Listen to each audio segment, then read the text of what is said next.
manusia dan pengembangannya. Saudara, sasaran pendidikan adalah manusia. Pendidikan bermaksud membantu peserta didik untuk menumbuh kembangkan potensi-potensi kemanusiaannya. Potensi kemanusiaan merupakan benih kemungkinan untuk menjadi manusia. Ibarat biji mangga, bagaimanapun wujudnya, jika ditanam dengan baik, pasti menjadi pohon mangga dan bukannya menjadi pohon jambu. Tugas mendidik hanya mungkin dilakukan dengan benar dan tepat tujuan jika pendidik memiliki gambaran yang jelas tentang siapa manusia itu sebenarnya. Manusia memiliki ciri khas yang secara prinsipil berbeda dari hewan. Ciri khas manusia yang membedakannya dari hewan terbentuk dari kumpulan terpadu dari apa yang disebut sifat hakikat manusia. Disebut sifat hakikat manusia karena secara hakiki sifat tersebut hanya dimiliki oleh manusia dan tidak terdapat pada hewan. Pemahaman pendidik terhadap sifat manusia akan membentuk peta tentang karakteristik manusia.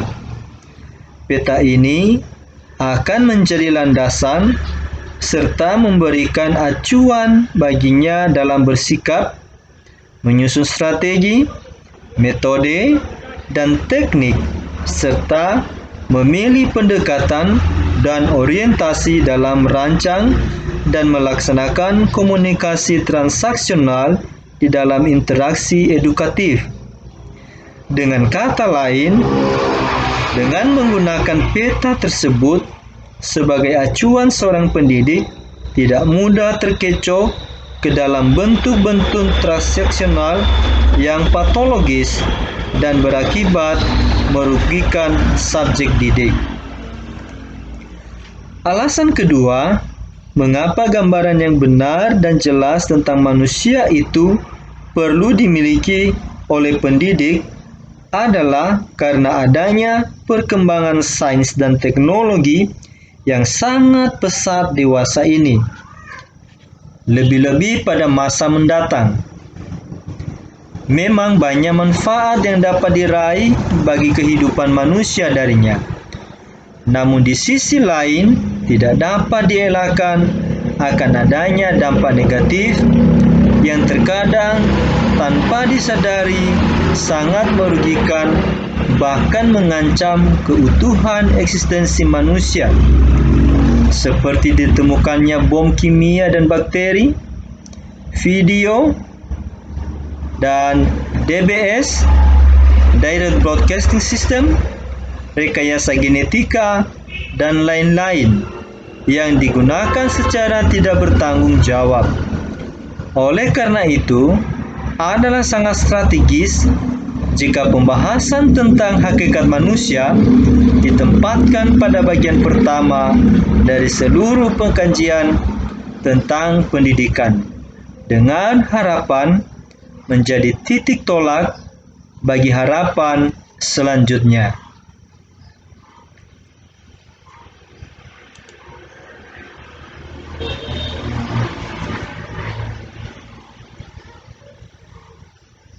Saudara-saudara sekalian, sekarang kita akan menjelaskan tentang pengertian sifat hakikat manusia.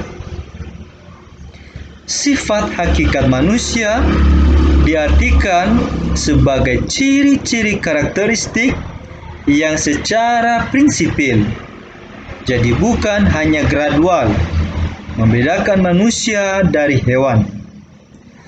Meskipun antara manusia dengan hewan banyak kemiripan, tetapi jika dilihat dari segi biologisnya, bentuknya, misalnya orang hutan, bertulang belakang seperti manusia, berjalan tegak dengan menggunakan kedua kakinya, melahirkan dan menyusui anaknya, pemakan segala, dan adanya persamaan metabolisme dengan manusia.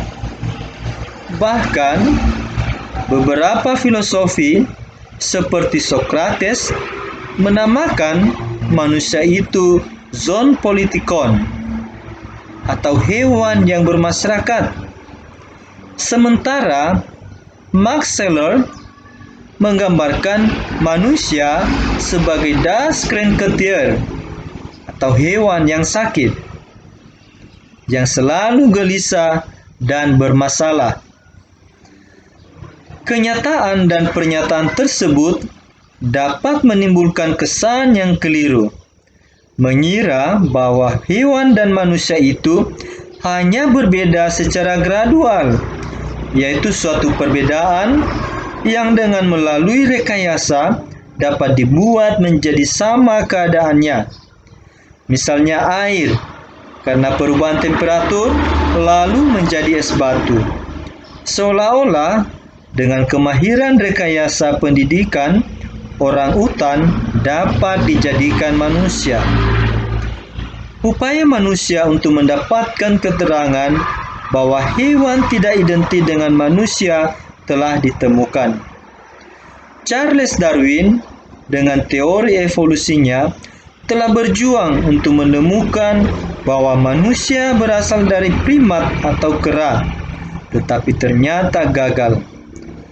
Ada misteri yang dianggap menjembatani proses perubahan dari primat ke manusia yang tidak sanggup diungkapkan, yang disebut the missing link, yaitu suatu mata rantai yang putus.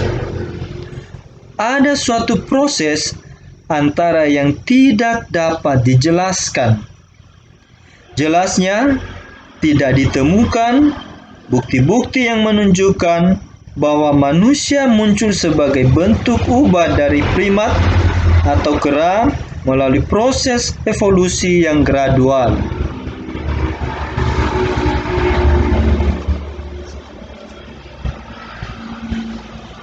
Pada bagian ini akan dipaparkan wujud sifat hakikat manusia yang tidak dimiliki oleh hewan, yang dikemukakan oleh paham eksistensialis dengan maksud menjadi masukan dalam membenahi konsep pendidikan. Wujud sifat hakikat manusia itu, yang pertama, kemampuan menyadari diri. Kedua, kemampuan bereksistensi. Tiga, pemilihan kata hati. Keempat, moral. Kelima, kemampuan bertanggung jawab. Seterusnya, kemampuan akan rasa kebebasan atau kemerdekaan. Kemudian, kesediaan melaksanakan kewajiban dan menyadari hak. Dan kemampuan. Mari kita membahas satu-satu wujud sifat hakikat manusia. Yang pertama, kemampuan menyadari diri.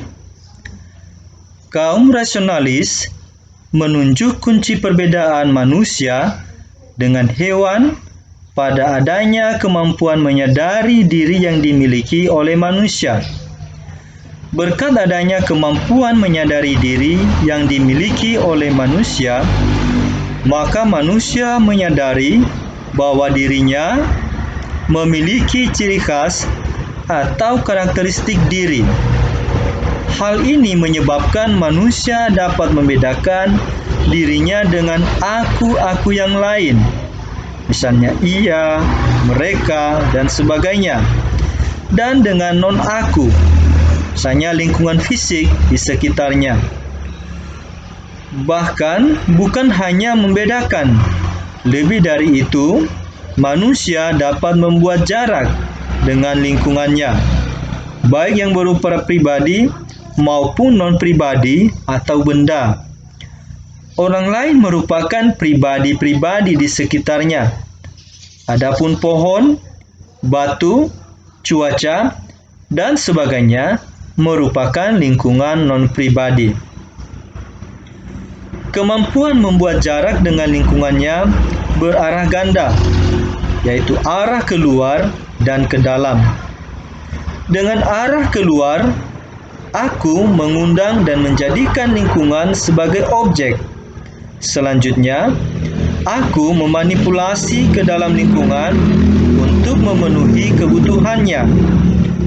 Puncak aktivitas yang mengarah keluar ini dapat dipandang sebagai gejala egoisme. Sekali lagi, egoisme. Dengan arah ke dalam, aku memberi status kepada lingkungan. Dalam hal ini kamu, dia, mereka, sebagai subjek yang berhadapan dengan aku sebagai objek, yang isinya adalah pengabdian, pengorbanan, tenggang rasa, dan sebagainya. Dengan kata lain, aku keluar dari dirinya dan menempatkan aku pada diri orang lain. Gejala ini lazimnya dipandang oleh masyarakat sesuatu yang terpuji. Di dalam proses pendidikan, kecenderungan dua arah tersebut perlu dikembangkan secara berimbang.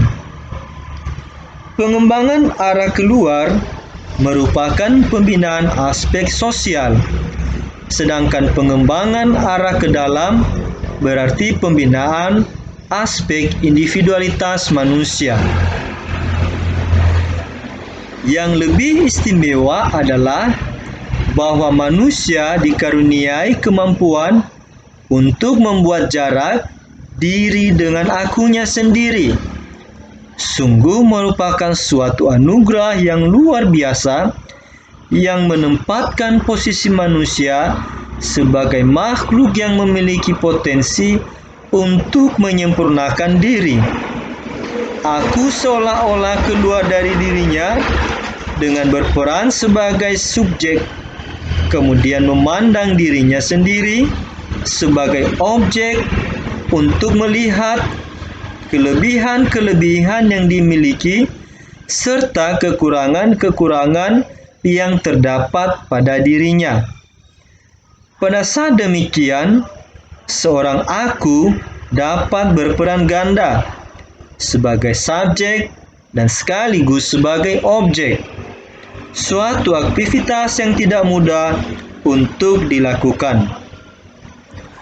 Bukankah pada suatu ketika manusia dapat berperan sebagai polisi, hakim atau pendidik atas dirinya, sebagai pesakitan, terdakwa, atau si terdidik? Lazim dikatakan bahwa peran yang paling besar ialah menghadapi musuh yang ada di dalam diri sendiri. Inilah manifestasi dari puncak karakteristik manusia yang menjadikannya lebih unggul dari hewan. Wujud yang kedua adalah kemampuan bereksistensi. Dengan keluar dari dirinya dan dengan membuat jarak antara aku dan dirinya, subjek, lalu melihat objek itu sebagai suatu, berarti manusia itu dapat menembus dan menerobos dan mengatasi batas-batas yang membelenggu dirinya. Kemampuan menerobos ini bukan saja dalam kaitannya dengan soal ruang, melainkan juga dengan waktu. Dengan demikian, manusia tidak terbelenggu oleh tempat atau ruang ini, di sini dan waktu ini, sekarang, tapi dapat menembus ke sana dan ke masa depan ataupun masa lampau. Kemampuan menempatkan diri dan menerobos, inilah yang disebut kemampuan bereksistensi. Justru karena manusia memiliki kemampuan bereksistensi, maka pada manusia terdapat unsur kebebasan. Dengan kata lain, adanya manusia bukan berada seperti hewan di dalam kandang dan tumbuh-tumbuhan di dalam kebun, melainkan mengada di bumi. Jika seandainya pada diri manusia tidak terdapat kebebasan atau kemampuan bereksistensi, maka manusia itu tidak lebih dari hanya sekedar esensi belakang. Artinya, ada hanya sekedar berada dan tidak pernah mengada atau bereksistensi. Adanya kemampuan bereksistensi inilah yang membedakan manusia sebagai makhluk human dari manusia, dari hewan selaku makhluk infrahuman, di mana hewan menjadi onderdil dari lingkungan, sedangkan manusia menjadi manajer terhadap lingkungannya. Wujud yang ketiga adalah kata hati atau conscience of man. Kata hati atau conscience of man juga sering disebut dengan istilah hati nurani, lubuk hati, suara hati, pelita hati, dan sebagainya. Conscience ialah pengertian yang ikut serta atau pengertian yang mengikut perbuatan manusia, memiliki pengertian yang menyertai tentang apa yang akan, yang sedang, dan yang telah dibuatnya, bahkan mengerti juga akibatnya, baik atau buruk, bagi manusia sebagai manusia. Dengan sebutan pelita hati atau hati nurani, menunjukkan bahwa kata hati adalah kemampuan pada diri manusia yang memberi penerangan tentang baik buruknya perbuatan sebagai manusia. Orang yang tidak memiliki pertimbangan dan kemampuan untuk mengambil keputusan tentang yang baik atau yang benar dan yang buruk atau yang salah, ataupun kemampuan dalam mengambil keputusan tersebut hanya dari sudut pandangan tertentu, misalnya sudut pandangan atas kepentingan diri, dikatakan bahwa hati nuraninya tidak cukup tajam. Jadi, kriteria benar atau baik dan buruk atau salah harus dikaitkan dengan benar atau baik dan buruk atau salah bagi manusia sebagai manusia.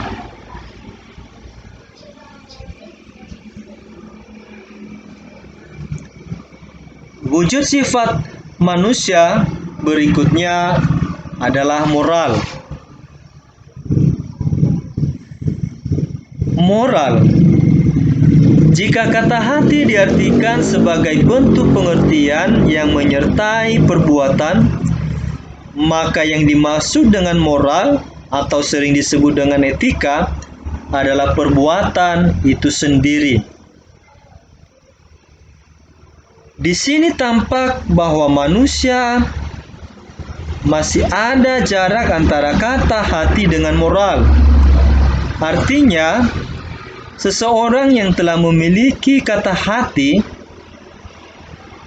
yang tajam belum otomatis perbuatannya merupakan realisasi dari kata hatinya itu.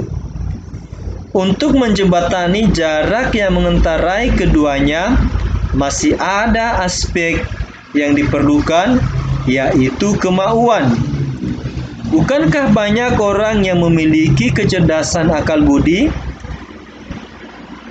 tetapi tidak cukup memiliki moral atau keberanian berbuat?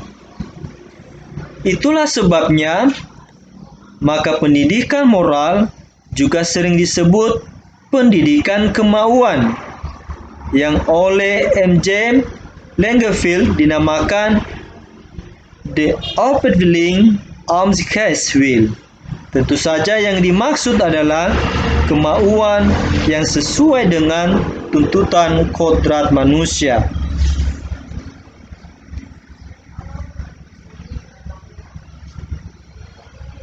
Dari uraian tersebut dapat disimpulkan bahwa moral yang sinkron dengan kata hati yang tajam, yaitu yang benar-benar baik bagi manusia, sebagai manusia merupakan moral yang baik atau moral yang tinggi. Sebaliknya, perbuatan yang tidak sinkron dengan kata hati yang tajam ataupun merupakan realisasi dari kata hati yang tumpul disebut moral yang buruk atau moral yang rendah, atau lazim dinamakan tidak bermoral. Seseorang dikatakan bermoral tinggi karena ia menyatukan diri dengan nilai-nilai yang tinggi, serta segenap perbuatannya merupakan peragaan dari nilai-nilai yang tinggi tersebut.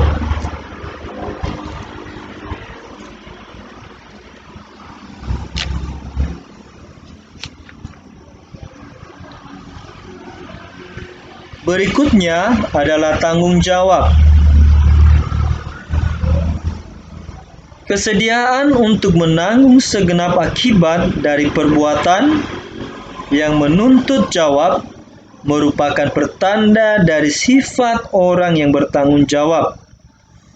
Wujud bertanggung jawab bermacam-macam. Ada tanggung jawab kepada diri sendiri, tanggung jawab kepada masyarakat, dan tanggung jawab kepada Tuhan. Tanggung jawab kepada diri sendiri berarti menanggung tuntutan kata hati, misalnya dalam bentuk penyesalan yang mendalam.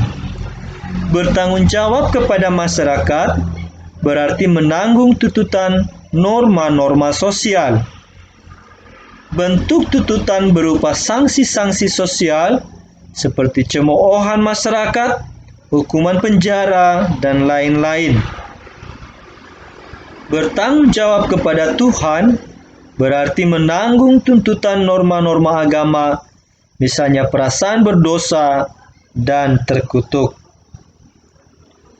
Selanjutnya adalah rasa kebebasan. Merdeka adalah rasa bebas, tidak merasa terikat oleh sesuatu, tetapi sesuai dengan tuntutan kodrat manusia. Dalam pernyataan ini, ada dua hal yang kelihatannya paling bertentangan, yaitu rasa bebas dan sesuai dengan tuntutan kodrat manusia, yang berarti ada ikatan.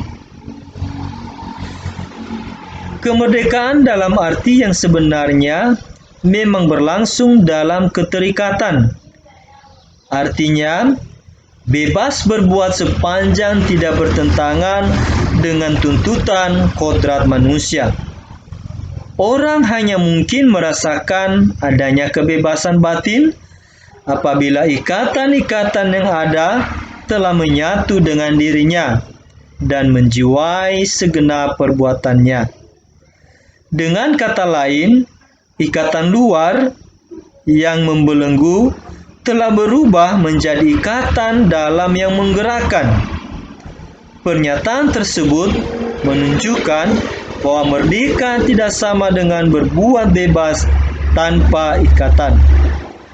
Perbuatan bebas membabi buta tanpa memperhatikan petunjuk kata hati sebenarnya hanya merupakan kebebasan semu, sebab hanya kelihatannya bebas, tetapi sebenarnya justru tidak bebas, karena perbuatan seperti itu segera disusul dengan sanksi-sanksinya. Dengan kata lain, kebebasan demikian segera akan diburu oleh ikatan-ikatan yang berupa sanksi-sanksi yang justru mengundang kegelisahan. Itulah sebabnya Seorang pembunuh yang habis membunuh biasanya berupaya mati-matian menyembunyikan diri karena rasa tidak merdeka. Seseorang mengalami rasa merdeka apabila segenap perbuatannya atau moralnya sesuai dengan apa yang dikatakan oleh kata hatinya, yaitu kata hati yang sesuai dengan tuntutan kodrat manusia. Karena perbuatan seperti itu tidak sulit atau siap sedia untuk dipertanggungjawabkan dan tidak akan sedikit pun menimbulkan kekhawatiran atau rasa ketidakmerdekaan. Wujud sifat hakikat manusia berikutnya adalah kewajiban dan hak. Kewajiban dan hak adalah dua macam gejala yang timbul sebagai manifestasi dari manusia sebagai makhluk sosial. Yang satu ada hanya oleh karena adanya yang lain. Tidak ada hak tanpa kewajiban. Jika seseorang mempunyai hak untuk menuntut sesuatu, maka tentu ada pihak lain yang berkewajiban untuk memenuhi hak tersebut. Sebaliknya, kewajiban ada oleh karena ada pihak lain yang harus dipenuhi haknya. Pada dasarnya, hak itu adalah sesuatu yang kosong. Artinya, meskipun hak tentang sesuatu itu ada, belum tentu seseorang mengetahuinya. Misalnya, hak memperoleh perlindungan hukum. Dan meskipun sudah diketahui, belum tentu orang mau mempergunakannya. Contohnya, hak cuti tahunan. Namun, terlepas dari persoalan apakah hak itu diketahui atau tidak, digunakan atau tidak, sebaliknya itu tetap ada pihak yang berkewajiban untuk bersiap sedia memenuhinya.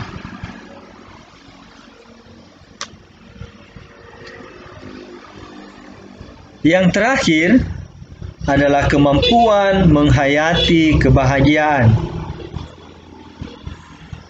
Kebahagiaan adalah suatu istilah yang lahir dari kehidupan manusia. Penghayatan hidup yang disebut kebahagiaan meskipun tidak mudah untuk dijabarkan, tetapi tidak sulit untuk dirasakan. Dapat diduga bahwa hampir setiap orang pernah mengalami rasa bahagia. Demikian juga dengan saudara semua, pasti pernah mengalami rasa bahagia.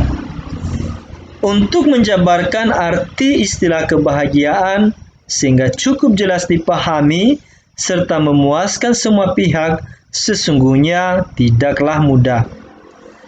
Ambillah misalnya tentang sebutan senang, gembira, bahagia, dan sejumlah istilah lain yang mirip dengan itu.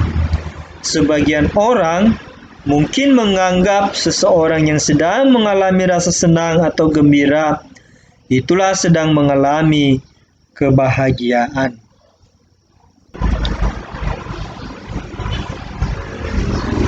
Saudara-saudara sekalian, sekarang kita akan melanjutkan tentang dimensi-dimensi hakikat manusia, keunikan, dan dinamikanya. Ada 4 macam dimensi hakikat manusia. Yang pertama adalah dimensi keindividualan, kedua, dimensi kesosialan, ketiga, dimensi kesusilaan, keempat, dimensi keberagaman.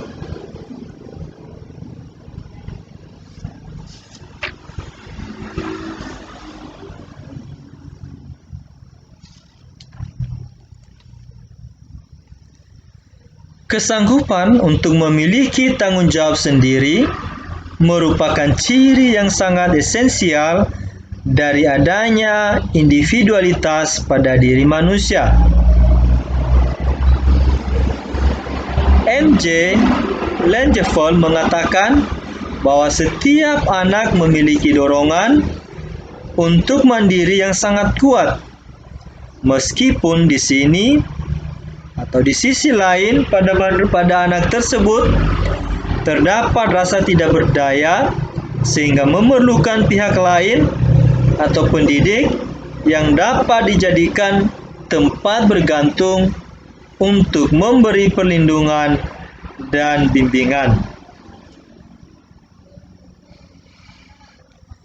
Dimensi sosial.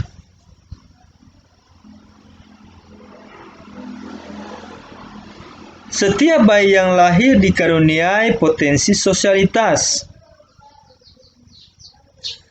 Pernyataan tersebut diartikan bahwa setiap anak dikaruniai benih kemungkinan untuk bergaul. Artinya setiap orang dapat saling berkomunikasi, yang pada hakikatnya di dalamnya terkandung unsur saling memberi dan menerima. Adanya dimensi kesosialan pada diri manusia tampak lebih jelas pada dorongan untuk bergaul. Dengan adanya dorongan untuk bergaul, setiap orang ingin bertemu dengan sesamanya. Betapa kuatnya dorongan tersebut sehingga bila dipenjarakan merupakan hukuman yang paling berat dirasakan oleh manusia, karena dengan diasingkan di dalam penjara berarti diputuskan dorongan bergaul tersebut secara mutlak. Dimensi kesusilaan. Susila berasal dari kata su dan sila, yang artinya kepantasan yang lebih tinggi. Akan tetapi, di dalam kehidupan bermasyarakat, orang tidak cukup hanya berbuat yang pantas. Jika di dalam yang pantas atau sopan itu misalnya terkandung kejahatan terselubung.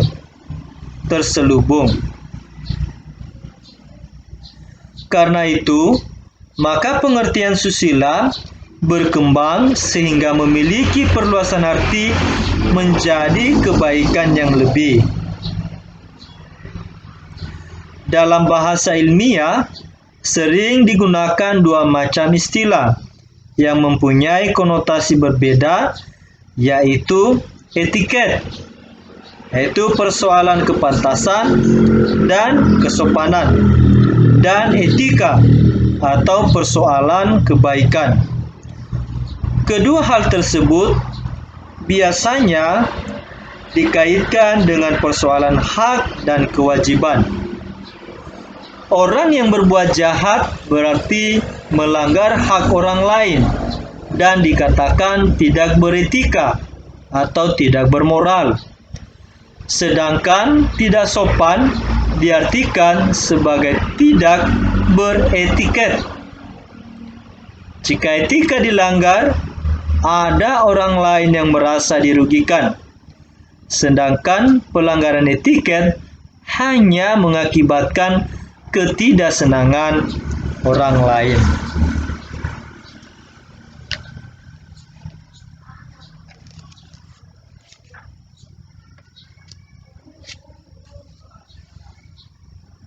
Dimensi keberagaman. Pada hakikatnya, manusia adalah makhluk religius. Sejak dahulu kala, sebelum manusia mengenal agama, mereka telah percaya bahwa di luar alam yang dapat dijangkau dengan perantaraan alat inderanya, diyakini akan adanya kekuatan supranatural yang menguasai hidup alam semesta ini. Untuk dapat berkomunikasi dan mendekatkan diri kepada kekuatan tersebut, diciptakanlah mitos-mitos. Misalnya, untuk meminta sesuatu dari kekuatan-kekuatan tersebut, dilakukan bermacam-macam upacara, menyediakan sesajen, dan memberikan korban. Sikap dan kebiasaan yang membudaya pada nenek moyang kita seperti itu dipandang sebagai embrio dari kehidupan manusia dalam beragama. Kemudian setelah ada agama, maka manusia mulai menganutnya. Beragama merupakan kebutuhan manusia, karena manusia adalah makhluk yang lemah sehingga memerlukan tempat bertopang. Manusia memerlukan agama demi keselamatan hidupnya. Dapat dikatakan bahwa agama menjadi sandaran vertikal manusia. Manusia dapat menghayati agama melalui proses pendidikan agama.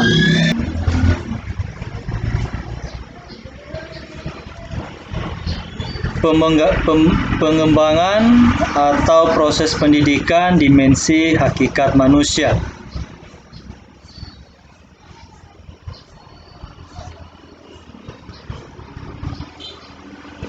Pengembangan atau proses pendidikan dimensi hakikat manusia. Pengembangan dimensi hakikat manusia dapat digolongkan dalam dua hal, yaitu pengembangan yang utuh dan pengembangan yang tidak utuh. Pengembangan yang utuh dapat dibagi dalam beberapa bagian. Yang pertama adalah dari wujud dimensinya. Keutuhan terjadi antara aspek jasmani dan rohani, antara dimensi keindividualan, kesosialan, kesusilaan, dan keberagamaan, antara aspek kognitif, afektif, dan psikomotor. Pengembangan aspek jasmani dan rohania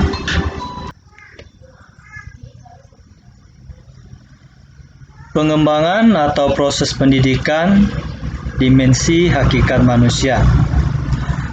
Pengembangan dimensi hakikat manusia dapat dibagi dalam dua hal, yaitu pengembangan yang utuh dan pengembangan yang tidak utuh.